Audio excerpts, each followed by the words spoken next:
கதைக்குள்ள போலாமா? காவேரி எக்ஸ்பிரஸ் மைசூர் நோக்கி தன் பிரயாணத்தை தொடங்கியது.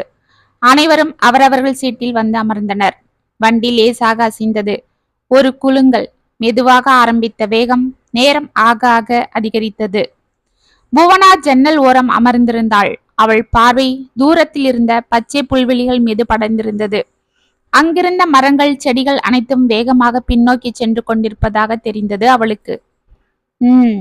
இந்த ட்ரெயின் எவ்வளவு வேகமா எல்லாத்தையும் கடந்து ஓடுது. அது போல நம்ம வாழ்க்கையிலையும் என்னென்னவோ நடந்துடுச்சே. எவ்வளவு சந்தோஷங்க, எவ்வளவு சோகங்க. இதெல்லாம் நான் இந்த ட்ரெயின் போல கடந்து வந்துட்டேனா, இல்ல கடந்துகிட்டே இருக்கனா? நான் ஏன் இந்த முடிவெடுத்தேன்? நான் ஏன் இந்த பயணத்தை செய்யறேன்? கடவுளே என்று சீட்டில் சாய்ந்தாள். புவனா மயிலாடுதுறையில் பிறந்து வளர்ந்தவள். சிறுவயதிலேயே தாய் தந்தை இழந்த அவளுக்கு ஒரே